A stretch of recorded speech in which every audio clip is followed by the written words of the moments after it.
কোরবানির ঈদের আর দুদিন বাকি। এই ঈদে পশু কোরবানি দেওয়ার বিধান থাকায় সকল ধর্মপ্রাণ মুসলমানই ধর্মীয় রীতি আর সামর্থ্য অনুযায়ী পশু কোরবানি ও এর মাংস বন্টন করে থাকেন। এই সময় প্রতিটি পরিবারেই বেশি পরিমাণে থাকে কোরবানির মাংস, তাই অনেকেই ডায়েট লিস্টে মাংস খাবার প্রবণতা বাড়িয়ে দেন অনেকটাই।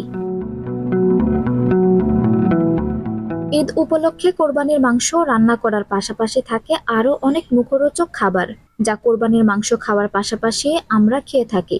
বিশেষজ্ঞরা বলছেন কোরবানির ঈদে সাধারণত চারপায়া প্রাণীকে কোরবানির জন্য বেছে নেওয়া হয়। এই চারপায়া প্রাণীর মধ্যে রয়েছে গরু, মহিষ, ছাগল, খাসি, ভেড়া, উট ইত্যাদি, যার সবই উচ্চমাত্রার প্রোটিন সমৃদ্ধ খাবার।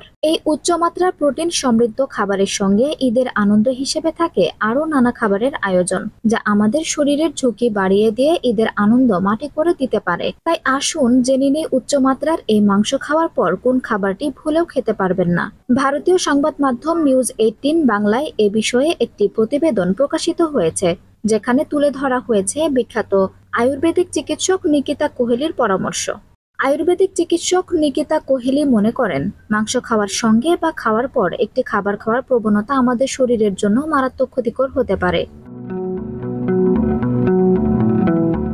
যেমন মাংস খাওয়ার পর দুধ বা দুধ জাতীয় কোনো খাবার খাওয়া মোটেও উচিত নয়, কারণ দুধ হজম হতে অনেক বেশি সময় নিয়ে থাকে। মাংস আমাদের শরীরে সহজে হজম বা শোষণ হয় না, তাই এই দুটি খাবার একসঙ্গে খেলে আপনার হতে পারে পেটে গ্যাস বা হাই ব্লাড প্রেশারের সমস্যা। এই দুটি খাবার পাচন ক্ষমতার বিরুদ্ধে কাজ করে, যা আপনার পরিপাক তন্ত্রকে দুর্বল করার পাশাপাশি এর ক্ষতি সাধন করতে শুরু করে। ত্বকের নানা সমস্যা, অ্যালার্জি, স্টোমাক সমস্যা, হজমের সমস্যা, গ্যাস হওয়া, আলসারের সমস্যা, কনস্টিপেশন থেকে শুরু করে অ্যাসিড বা আরও রোগ হতে পারে।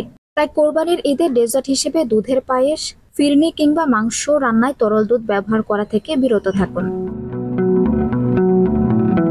আঞ্জুম হক আরবি, টাইম নিউজ ডেস্ক।